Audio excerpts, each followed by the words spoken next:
અભય થઈને નિષ્પક્ષતાથી નિરપેક્ષ રીતે વાસ્તવિકતાનો અરીસો રૂપી સચોટ માહિતી લાવતો સત્યની સાથે અભય ટાઈમ્સ।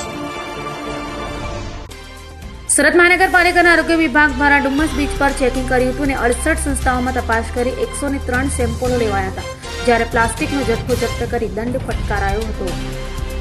સુરત મહાનગરપાલિકાના આરોગ્ય વિભાગ દ્વારા ડુમ્મસ બીચ પર ચેકિંગ સહિતની કાર્યવાહી કરાઈ હતી। ખાણીપીણીનું વેચાણ કરતી સંસ્થાઓમાં તપાસ કરાઈ હતી, જેમાં 68 સંસ્થાઓમાં ચેકિંગ કરી 103 સેમ્પલ લેવામાં આવ્યા હતા,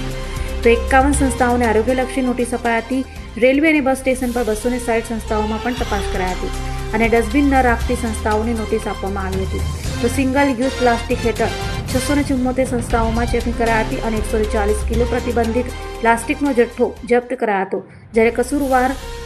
સંસ્થાઓ પાસેથી 4.36 લાખના દંડની વસૂલાત કરાઈ હતી।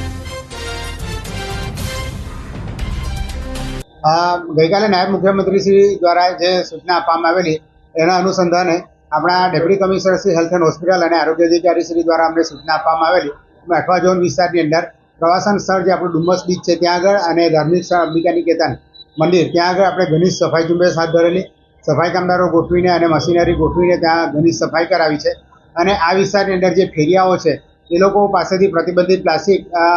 જો મળે તો એ જપ્ત કરવાની કામગીરી, એ લોકોને 2 ડસ્ટબિન રાખવા માટે નોટિસો આપવામાં આવી છે અને જે ખાણીપીણીવાળી જે સંસ્થા છે આ સંસ્થાઓમાંથી આપણે ફૂડના સેમ્પલો પણ લીધા છે અને લગભગ 52 જેટલી સંસ્થા પાસેથી આપણે 93 સેમ્પલ લીધેલા છે અને આ લોકો પાસેથી જે પ્રતિબંધિત પ્લાસ્ટિક મળ્યું છે એ લોકોને આપણે વહીવટી ખર્ચ પણ વસૂલાત કરેલી।